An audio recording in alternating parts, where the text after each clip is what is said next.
दुख दर्द भाव के सब मिटे सतगुरु चरण नित से। ये दुख दर्द भाव के सब मिटे सतगुरु चरण नित से। गुरु भक्ति बिन कछु ना बने मेहि सकल संतन कही। गुरु भक्ति बिन कछु ना। श्री सद्गुरु महाराज की जय। परमाराध्य सद्गुरु महाराज गुरुदेव महर्षि संत सेवी परमहंस जी महाराज कटिहार शहर के प्रबुद्ध सत्संग प्रेमी महानुभाव माता एवं बहनों, आज 20 अप्रैल 2024 ईस्वी है। हमारे मुख्य आयोजक श्रीमान मनोज महतो जी, जिनके द्वारा यह सत्संग का कार्यक्रम संपन्न हो रहा है। मनोज बाबू के मन में सत्संग कराने की हुई। इन्होंने मुझे आग्रह करके बुलाया, आमंत्रण करके बुलाया, बड़ी श्रद्धा और विश्वास के साथ बुलाया। इनके जो सुपुत्र हैं रौनक कुमार जी, जिनकी नौकरी लग गई है पोस्ट ऑफिस में, पोस्ट मास्टर पद पर वो प्रतिष्ठित हुए हैं। खुशी की बात है, प्रसन्नता की बात है, बहुत बड़ी उपलब्धि की बात है। आजकल सरकारी नौकरी हो जाना भगवान की, गुरु की बड़ी कृपा समझिए। तो मैं उन लड़कों को जो मनोज बाबू के सुपुत्र हैं बहुत बहुत शुभकामना, मंगल कामना करता हूँ। धन की 3 गतियां बतलाई गई है। भोग, दान और नाश। आपके पास धन है तो आप उपयोग में लाइए, भोग लीजिए।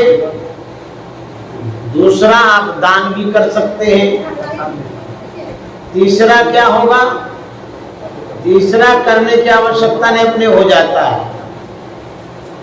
यदि आप भोगने में कंजूसी करते हैं, सिर्फ धन को बचाने के ही पैर में रहते हैं, दान पुण्य भी नहीं करते हैं, तो क्या गति होगी उस धन की? भोगे भी नहीं, दान भी नहीं किए, तीसरी गति जो है नाश का, वो हो जाएगा। नाश कैसे होगा? नाश के लिए प्रयास करने की आवश्यकता नहीं है। जैसे पहाड़ पर से पानी को उतारने की आवश्यकता नहीं है। पहाड़ पर पानी गिरा दीजिए, अपने नीचे ढड़क जाएगा। लेकिन पहाड़ पर चढ़ाने में प्रयास करना पड़ता है। उसी तरह से धन का जो ह्रास है, विनाश है, उसके लिए प्रयास मत करिए, अपने हो जाएगा। शराब पीने में चला जाएगा, जुआ खेलने में चला जाएगा, चोरी हो जाएगी, ठग लेगा, किसी न किसी तरह से आपके हाथ से वह धन निकल जाएगा।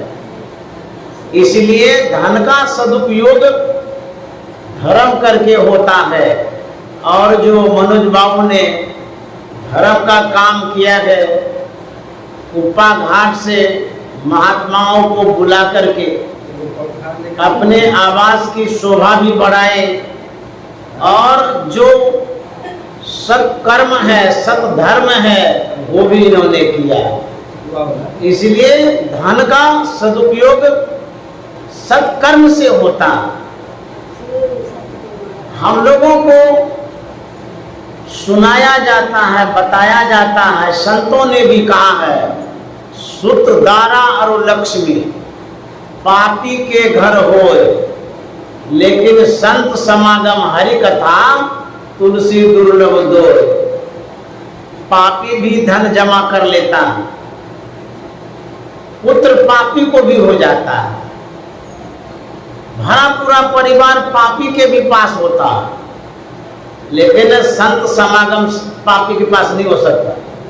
जो सत्कर्मी होगा, शुभकर्मी होगा, सुकृत करने वाले जो होंगे वही सत्संग कर सकते, वही सत्धर्म कर सकते हैं। यह जो संत समागम है यह बिरले किसी के द्वारा होता है। तात मिले, पुनि मात मिले, सुत भ्रात मिले, बनिता सुखदाई। राज मिले, गजबाज मिले, सब साज मिले, मन वांछित पाई। लोक मिले, सुरलोक मिले, विधि लोक मिले, बैकुंठ रह जाई। सुंदर और मिले सब ही पर, संत समागम दुर्लभ भाई। सब कुछ आपको मिल जाएगा, लेकिन संत समागम नहीं मिलेगा। इसीलिए भोले बाबा ने माँ पार्वती से कहा था, गिरजा संत समागम समन लाभ कछुआन, बिनु हरि कृपा न पावई, गावई वेद पुराण। हे गिरजा, संत समागम के समान दुनिया में कोई लाभ नहीं है। जो संत समागम नहीं करता है उसके लिए भोले बाबा ने क्या कहा, सुनहु उमा ते लोग अभागी, हरि तजी होय विषय अनुरागी। वह लोग अभागे हैं जो भगवान को छोड़ करके जीवन जीता। गोस्वामी जी ने कहा है, ते नर नरक रूप जीवत जग, भव भंजन पद विमुख भागी। नहीं सत्संग भजन नहीं हरि को, श्रवण न राम कथा न राखी। कहते वह आदमी नरक के समान। ते नर नरक रूप जीवन, नारकीय जीवन वो जीता है। कौन? जो सत्संग नहीं करता है, भजन नहीं करता है, भगवान को जो नहीं मानता। जीना तो होता है, लेकिन अलग अलग तरहों से लोग जीता। जिसके पास कला है, कौशल है, बुद्धि विवेक है, वो अच्छे ढंग से जीता है। जिनके पास बुद्धि विवेक नहीं है वो घोड़ा गधा की तरह जीता है, जानवर की तरह जीता है। इसलिए सत्संग की आवश्यकता है। पलटू साहब ने कहा, कबो सत्संग ना किन्ना, भूखे को ना ही कुछ दिना। मायाओं मोह में भूले, कुटो परिवार लखे फूले। कभी सत्संग जो नहीं करता है, जो माया में भूला हुआ है, जिसको भगवान से, ईश्वर से कोई मतलब नहीं है, तो होगा क्या? पूछे धर्मराज जब भाई, जब अंतिम घड़ी आएगी, मौत जिस समय आएगी, कौन बचाने आएगा? धन। धन मौत को नहीं रोक सकता। यदि मौत को धन ही रोक लेता, दुर्योधन के पास तो बहुत धन था, रावण के पास भी तो बहुत धन था, सोने का महल, रुपए के छाजा, उसको तो मरना नहीं चाहिए था, वो भी तो मर गया। छोड़ चले नगरी के राजा। धन मौत से नहीं बचा सकता। परिजन रावण को कहाँ बचा पाया? कोई भी परिवार के लोग, 1 लाख पूत, 1.25 लाख नाती, जा रावण घर दिया न बाकी। 1 लाख जब पुत्र था, 1.25 लाख नाती था, सब कोई घेर लेता। जमराज को कहता, हम नहीं जाने देंगे रावण को। सीताजी महाराज कहते हैं, यदि आप भगवान को नहीं मानते हैं, भक्ति नहीं करते हैं, सत्संग नहीं करते हैं, तो आपका जीवन जो है नरक में हो जाता है। इसलिए हम लोगों को चाहिए सत्संग करें, ध्यान करें, सत्कर्म करें। जो मार्ग श्रुति साधु दिखावे, तेहि मग चलत सबय सुख पावे। मार्ग का मतलब मार्ग होता रास्ता। जो रास्ता साधु महात्मा दिखाते हैं, जो रास्ता वेद प्रशस्त करता बताता, यदि उस रास्ते पर आप चलेंगे तब क्या होगा? सबई सुख पावे, सबको सुख मिलेगा। यह जो सत्संग है यह साधु का बताया हुआ मार्ग है, रास्ता। इसीलिए सत्संग में जो आएंगे, इस रास्ते से जो चलेंगे उसको सुख मिलेगा, सबई सुख पावे। इसलिए हम लोगों को चाहिए सत्संग से लागी रहो रे भाई, तेरी बिगड़ी बात बन जाए। सूरदास जी महाराज क्या कहते हैं? तजो मन हरि विमुखन के संग, जिनके संग कुमति उपजत हैं, परत भजन में भंग। तजो मन हरि विमुखन के संग, जिनके संग में आपकी जो बुद्धि है विपरीत हो जाती है, विक्षिप्त हो जाती है,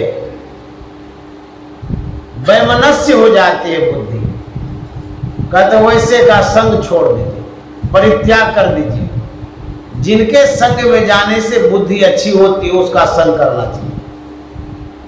संत महात्मा कहते हैं कबीर संगत साधु, जो गंधी को बास, जो कछु गंधी दे नहीं तो भी बास सुबास। संग किसका करना चाहिए? साधु का, सज्जनों का, सत्संग का। इससे क्या होगा? कहते हैं यदि साधु का संग करेंगे तो जो कछु गंधी दे नहीं तो भी बास सुबास। आप इत्र के दुकान पर जाइए, वहां सिर्फ खड़े रहिए, खरीदिए नहीं, फिर भी आपको सुगंधी मिल जाएगी। फ्री में सुगंधी मिलती है। जब इत्र के करीब पहुंचते हैं तो ठीक उसी तरह से जब साधु संत का संग करते हैं, उनकी जब निकटता प्राप्त होती है, साधु संत के संग से आपको सुगंधी मिलती है। कहेंगे कौन सुगंधी मिलती है? ज्ञान की, वैराग्य की, भक्ति की, साधना की। ये सब सुगंधी साधु संत के पास होती है। इसीलिए साधु का संग, संत का संग करने के लिए कहा गया है। जापल दर्शन साधु के, साहब यावे याद, लेखा की वाही घड़ी बाकी के 100 बात। जब साधु महात्मा का दर्शन करते हैं, परमात्मा ईश्वर याद आता है। जिस व्यक्ति का दर्शन आप करते हैं, उस व्यक्ति में जो गुण होता है वह गुण आप पर प्रभाव डालता है। एक छोटा सा उदाहरण आपके सामने रखते हैं। आप आम का अचार कभी खाए होंगे, खाते ही हैं। जब कभी खाए होंगे तो आपको खट्टा लगा होगा। अच्छा, अभी आम का अचार पास में नहीं है, लेकिन सिर्फ अचार को आप याद करिए, कुछ ही देर में पानी आ जाएगा मुंह में। मुंह में तो अचार है नहीं, सिर्फ याद करने से पानी कैसे आ गया? इसलिए हम जो याद करते हैं वस्तु को, तो वस्तु में जो गुण होता है हमारे शरीर पर भी प्रभाव डालता है। इसीलिए आपका जो ख्याल है, कहते हैं संसार में है, विषय में है, बाजार में है, वहां से हटाइए। क्योंकि विषय बाजार में जो ख्याल आपका है, विषय बाजार वाला गुण आएगा। बाहर में होता है, लड़ाई होती है, झगड़ा होता है, मारपीट होता है। जिन व्यक्ति का आप ख्याल करते हैं वो व्यक्ति तो अवगुणी है, अंधकार में है, अनाड़ी है, अल्लड़ है। उसको याद करिएगा तो आप में वैसा ही गुण आएगा। जैसे अचार को याद करने से पानी हो जाता है मुंह में, क्योंकि खट्टा का गुण उसमें होता है। इसीलिए संत महात्मा कहते हैं कि पवित्र रूप का ख्याल करें, ज्ञान का ख्याल करिए, साधु महात्मा का ख्याल करिए।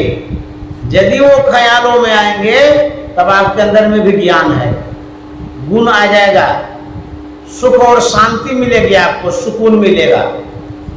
ख्यालों के द्वारा हमारे जीवन में लाभ और हानि होती है।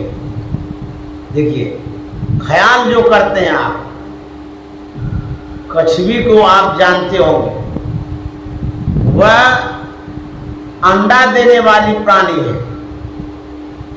जो प्राणी अंडा देता है उसका स्वभाव होता है कि अंडे पर बैठ करके सेवन करता है बच्चे का। ऐसा सभी प्राणियों को देखा गया जो अंडज प्राणी, अंडा देने वाले। लेकिन कछुआ एक ऐसी है प्राणियों में, अंडा तो देती है लेकिन अंडे पर बैठ करके सेती नहीं है। कैसे सेती है?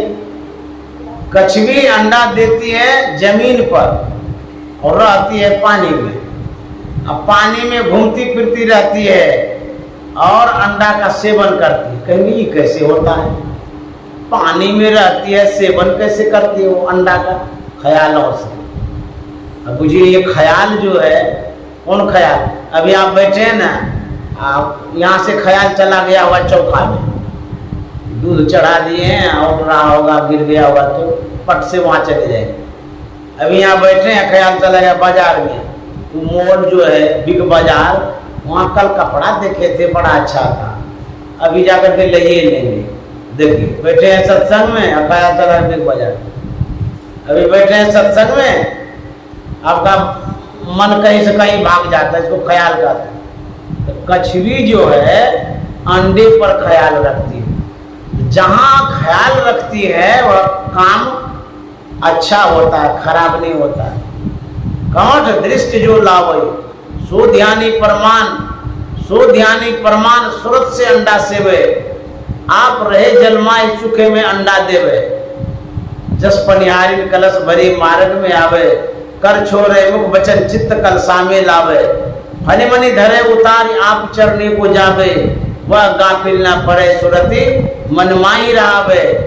पलटू कारज सब करे, सुरत रहे अलगान, कमठ दृष्टि जो लावे सो ध्यानी परमा। पलटू दास क्या कहते हैं?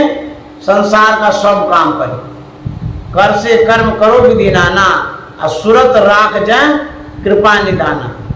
संसार का काम हाथ से करिए, पैर से करिए, आंख से करिए, लेकिन अपने ख्यालों को, मन को लक्ष्य में लगा के रखिए। यही काम आप यदि करेंगे तो जहां आपका मन लगा रहेगा वहां से पावर आएगा आपको। कहाँ मन लगाना है? सदगुरु में, इष्ट में, परमात्मा में।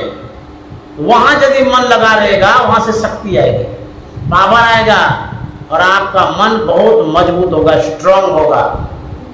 आप कोई भी काम करेंगे तो सफलता प्राप्त कर लेंगे। यदि आप लगाएंगे हर वक्त संसारे में मन को, परिवारे में लगाएंगे मन को, रुपया धन संपत्ति कमाने में लगाएंगे तो कभी न कभी विपत्ति आएगी, दुख आएगा, उसमें आप बिखर जाइएगा, भटक जाइएगा, कोई संभालने वाला नहीं मिलेगा।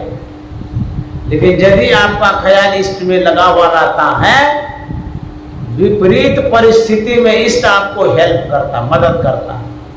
इसीलिए अपने ख्यालों को गुरु में लगा के रखना चाहिए, सदगुरु में लगा के रखना चाहिए, संत महात्मा में लगा के रखना चाहिए।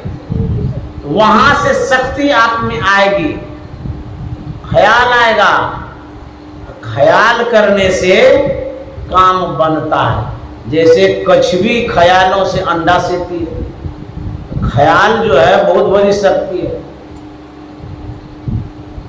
इसीलिए ख्याल को लक्ष्य में लगा के रखना चाहिए, नहीं तो संसार में लगा के तो रखे ही हैं, इसी में लगा के रखेंगे तो होगा क्या?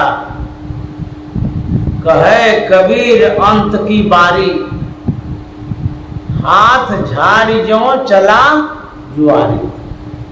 कबीर साहब कहते हैं अंत की बारी में क्या होगा? आपकी बारी आएगी। बारी कहिए कि पारी कहिए, हम लोग पारी भी बोलते हैं। जैसे हाँ किसी की बाड़ी आ गई तो वो आगे आ गया, फिर दूसरे की बाड़ी आई, इसको बाड़ी कहते हैं। तो कहते हैं जब अंत की बारी आएगी, अर्थात जब मौत आ जाएगी, उस समय हाथ झाड़ करके जाना होगा। क्यों? कि आपने तो कमाया ही नहीं कुछ भी, खाली हाथ आए थे और खाली हाथ जा रहे हैं। अब बीच में क्या किए? जो बीच का जीवन था, जन्मने के बाद का, मरने के पूर्व का जीवन, पीछे वाला हुआ।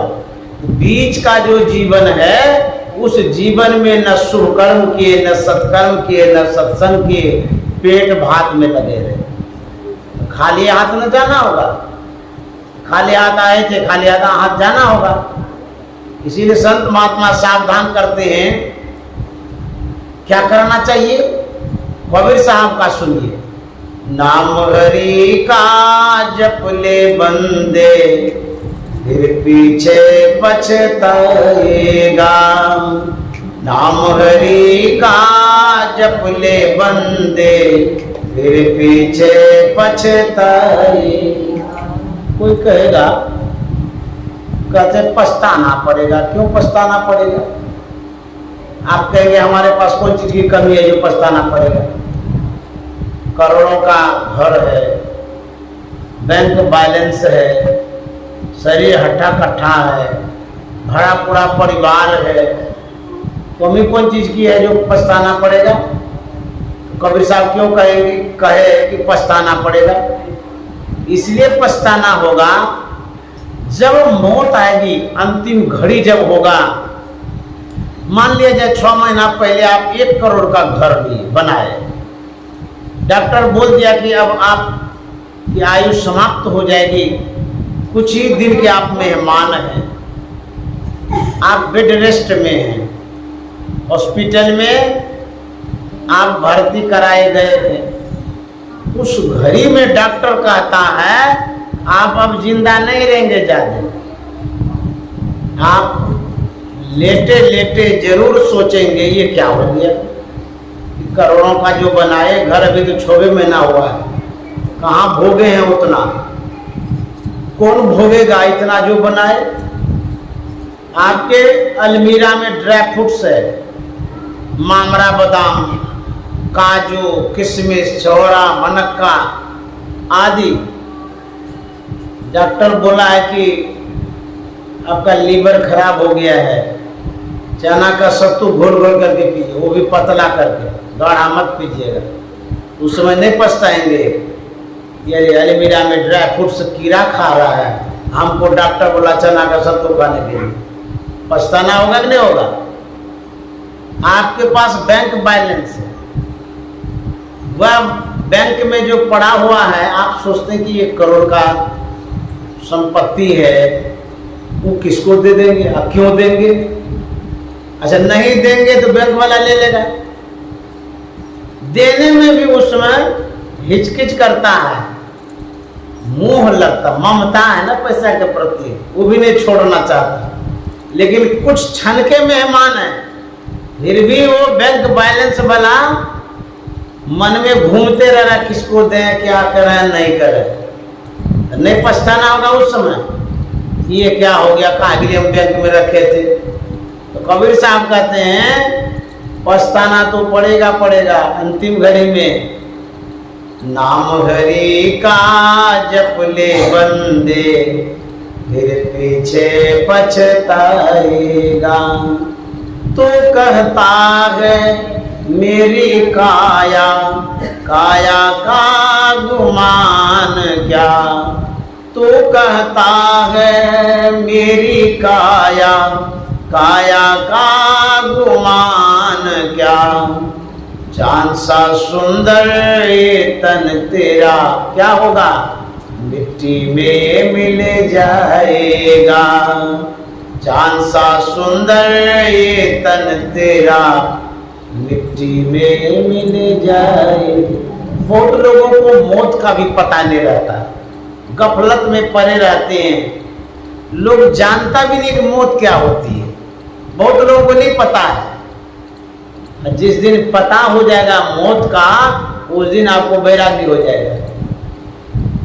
मुझे इतने गफलत में लोग हैं कि मौत का भी पता नहीं, एक दिन मरेंगे ये भी नहीं जानता है। यक्ष ने युधिष्ठिर से पूछा था, इस दुनिया में सबसे बड़ा आश्चर्य क्या है? युधिष्ठिर जी महाराज ने कहा था, मैं देखता हूँ संसार के लोगों को मर मर करके यम के घर को भर रहे हैं, लेकिन जो जीवित है वो अपने आप को अमर समझ रहे हैं। यही सबसे बड़ा आश्चर्य है। मरता रोज है, देखते भी हैं, लेकिन फिर भी मन में वैराग्य नहीं होता है। मन में ये नहीं होता है कि हम भी मरेंगे, सोचता है मरने वाला कोई और होता है, हम क्यों मरेंगे। काल अचानक मारसी ज्यों तीतर को बाद, अचानक मौत हो जाएगी, संभलने का भी मौका नहीं मिलेगा। सड़क सड़क जा रहे हैं, आगे देख करके जा रहे हैं, अब पीछे से ऐसा गाड़ी वाला धक्का मारता है कि उसी समय आपका डेथ हो जाता है, मर जाते हैं। ये सोचे थे कि हम सड़क से जो जा रहे हैं अभी मरेंगे, आप घर में हैं, अचानक रात में भूकंप आता है, पूरा घर गिर जाता है, मर जाते हैं। बुझिए तो सोए थे, अचानक मौत आ गई। काल अचानक मारसी ज्यों तीतर को बात। इसलिए संत महात्मा कहते हैं, आछे दिन पाछे गया, हरि से किया न हेत, अब पछताए होत क्या, जब चिड़िया चुग गई खेत। कहते हैं जब आप अंतिम घड़ी में परमात्मा को याद करेंगे तो उस समय क्या हो सकता है? शरीर सक्षम नहीं है, बुद्धि भी बलवती नहीं है, इंद्रियां शिथिल हो गई हैं, बोल भी नहीं पाते, तो भगवान का नाम क्या लीजिएगा उस समय। इसीलिए गुरु महाराज ने कहा था, सुकृत कर ले नाम सुमर ले, हो जाने कल की जगत में खबर नहीं पल की। सुकृत कर ले नाम सुमर ले, हो जाने कल की। गुरु महाराज जब शरीर छोड़ रहे थे, उसी समय यह भजन गाते गाते शरीर छोड़ दिया। जब पूरा पद हो गया, कबीर साहब का ये पद है, जब पूरा हो गया तो गुरु महाराज का ये संसार में रहना भी पूरा हो गया। उसके बाद कुछ भी नहीं बोले गुरु महाराज, सांस ही बंद हो गई। अच्छा, जब हम लोग शरीर छोड़ते हैं संसार का लोग, तो उस समय क्या याद करते हैं? परिवार को याद करते हैं, कुछ संवाद कर लेते हैं, बेटा से, बेटी से, पति से, पत्नी से समझौता करने लग जाते हैं कि हमने जो कमाया बढ़िया से रखना, बर्बाद नहीं करना, अच्छा से चलना, हम तो अब जा रहे हैं संसार से, ये सब सिखाता है। लेकिन जब संत जा रहे हैं तो वो क्या सिखाते हैं? संत कह रहे हैं कि सुकृत कर ले, शुभ कर्मों को कर लीजिए। सबसे बड़ा शुभ कर्म क्या है? कहते हैं नाम सुमरण। ये जो नाम भगवान का है, परमात्मा का नाम है, यही सबसे बड़ा शुभ कर्म है। हो जाने कल की, कल का क्या ठिकाना, कल क्या होगा नहीं होगा। इसीलिए संत महात्मा कहते हैं शुभ से शीघ्र, शुभ काम को शीघ्र कर लीजिए, और नहीं तो होगा क्या। सूरदास जी महाराज कहते हैं, जा दिन मन पंछी उड़ जई है, जा दिन मन पंछी उड़ जई है, ता दिन तेरे तन तरवर के, अरे सभे पात झर जई है, जा दिन मन पंछी उड़ जई है। मन रूपी पंछी जिस दिन उड़ जाएगी, निकल जाएगा, सांस जब चली जाएगी तब क्या होगा? तादिन तेरे तन तर भर के सभी पात झड़ जाए। जैसे गाछ होता है ना, वृक्ष, उसको जब काट दीजिएगा तो पतझड़ हो जाता है, सूख जाता है, शोभाहीन जैसा लगता है। उसी तरह से जिस दिन सांस निकल जाएगी, जिस घड़ी, उस समय क्या होगा कोई नहीं पूछेगा। जैसे जीवित अवस्था में प्रणाम करता है, सलामी ठोकता है, सेवा करने के लिए तत्पर रहता है, और जैसे सांस छूट गई, घर के कहत सवेरे काढ़ो, भूत हो ये घर खई। बड़ा विचित्र संबंध है। घर वाला कहता है कि जल्दी जल्दी निकालो यहां से। क्यों भाई? वो जिसने कमाया, इतना कुछ दिया, और उसको कहता जल्दी निकालो, उसी का घर है, उसको कहता है निकालो। घर के कहत सवेरे काढ़ो, क्यों कहता निकलने के लिए? भूत हो ये घर खई। देखिए, कहता जल्दी निकालो तो भूत हो जाएगा। आपकी यह स्थिति होती है, आपको लोग भूत समझने लगता है, जल्दी ले जाओ श्मशान का, यदि यहां रखेंगे भूत हो जाएगा, पकड़ेगा तो। ये स्थितियां होती है हमारी। कहते हैं घर के कद सवेरे कारो, भूत हो घर कहियो, जादिन मन पंछी उड़ जाइयो। हम लोग बेटा की मांग करते हैं, जिसको संतान नहीं होती है, भगवान से, देवी देवता से, गुरु से, इष्ट से कहते हैं हमको एगो संतान हो जाए। लेकिन जिनको पुत्र हो जाता है, उनकी क्या हालत होती है?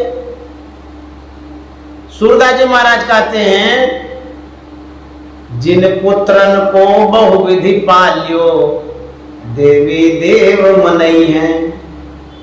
जिन पुत्रन को बहुविधि पालियो, देवी देव मनई हैं। करता क्या है? तेले बांस दियो खोपड़ी में।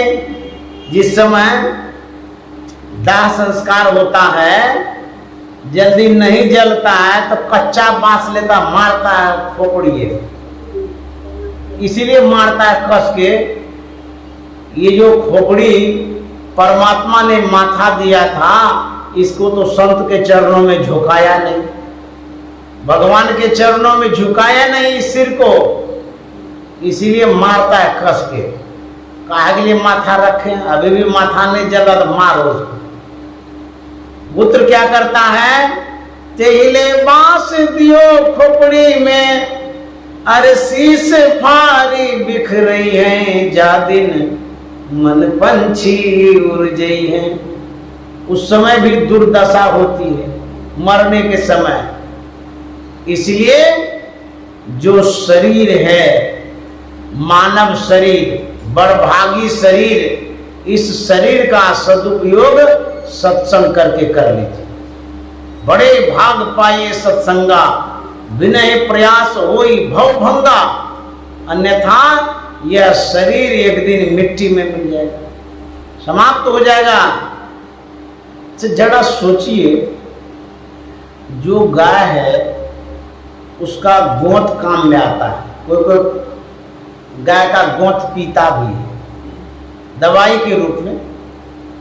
गोबर से लिपते हैं घर आंगन को। गाय दूध देती है, वो भी काम में आता है। बछड़ा बछिया देती है। गाय जब मर जाती है, उस गाय की हड्डी काम में आती है। लोग काम में लाते हैं ना, चमड़ा भी काम में लाता है, जूता वूता बनाता है। जरा आप सोचिए, आपका जो सुंदर शरीर है, मानव शरीर है, जब शरीर छूटता है तो इसका चमड़ा काम में आता है, इसका गोंत गोबर काम में आता है, हड्डी काम में आता है? नहीं आता है। इसका मतलब है हम लोग गाय जानवर से भी बदतर है। जब तक जीवित हैं तब तक तो गाय से बढ़कर के हैं, और जैसे सांस छूटेगी, जब मर जाएंगे, गाय से बदतर हो जाएंगे, जानवर से भी बदतर हो जाएंगे। इसलिए इस शरीर से शुभ काम कर लीजिए, नहीं तो ये शरीर एक दिन मिट्टी में पलित हो जाएगा। गोस्वामी जी ने क्या कहा, क्षितिजल पावक गगन समीरा पंच रचित अति अधम शरीर। इस शरीर को अधम भी कह दिया, इस शरीर को बड़भागी भी कह दिया। परमानंद सदगुरु महाराज महर्षि में ही परमानंद जी महाराज जिस समय वैराग्य अवस्था में थे, एक धनाढ्य व्यक्ति के यहाँ ठहरे थे। बड़ा अमीर आदमी था, हाथी घोड़ा नौकर चाकर बहुत था उनके दरवाजे पर। जितना बड़ा आदमी था उतना ही संस्कारी भी था, बड़ा अच्छा विचार उनका था। कई दिन तक गुरु महाराज रुके थे तो गुरु महाराज का बड़ा सम्मान किया था। जब गुरु महाराज को जाना था, उतना बड़ा आदमी उस गांव के सबसे श्रेष्ठ थे। वह गुरु महाराज को कुछ दूर तक रास्ता बताने के लिए जाता। एक सीमा भर गए, जब लौटने लगा तो गुरु महाराज जी ने कहा था कि मेरी धृष्टता को क्षमा करें, तो मैं एक बात आपसे पूछना चाहता हूं। उस वृद्ध ने कहा था, धृष्टता की क्या बात है, आप जो पूछना चाहते हैं पूछिए। गुरु महाराज ने कहा था कि आप इतने बड़े आदमी हैं इस गांव के, आपके पास हाथी घोड़ा नौकर चाकर भरा पूरा परिवार है, इतने बड़े आदमी होकर के मुझे यहां तक छोड़ने के लिए आए, रास्ता बताने आए, आखिर आपके मन में क्या बात हो गई? किसी नौकर को कहते तो आपकी बात मान करके छोड़ने आ जाते, गांव समाज के किसी व्यक्ति से कहते तो आपकी बात कोई नहीं काटता, वो आ जाते छोड़ने। आपके घर में जो लड़का बच्चा है उसको कहते तो वो छोड़ने आ जाता। लेकिन इतने बड़े आदमी होकर के आप स्वयं आए, आखिर आपके मन में क्या बात हुई, यही जानना चाह रहे थे। उस वृद्ध ने क्या कहा कि बाबा, मैं उस मुकाम पर पहुंच गया हूं जैसे पका हुआ आम हो। मेरी ऐसी अवस्था हो गई है, इतने वृद्ध अवस्था में हम आ गए हैं कि जैसे पका हुआ आम कब टपक जाए कोई ठिकाना है, उसी तरह से मेरी अवस्था ऐसी हो गई है, कब मैं टपक जाऊंगा इस संसार से कोई पता नहीं है। मेरे मन में हुआ कि बूढ़ा शरीर है, ये अंतिम घड़ी में साधु की सेवा इस शरीर से कर लो, इसी सेवा भावना से मैं आपको यहाँ तक छोड़ने आया हूँ, और उसके बाद तो इस शरीर की तो दुर्गति है वो वे करेगी। देखिए, धन धरा पर धरे रह जाएगा, लेकिन इस शरीर को यदि साधु सेवा में लगा देते हैं, इस शरीर का भी सदुपयोग हो जाता है, या शरीर भी सार्थक हो जाता है, सिद्ध हो जाता है।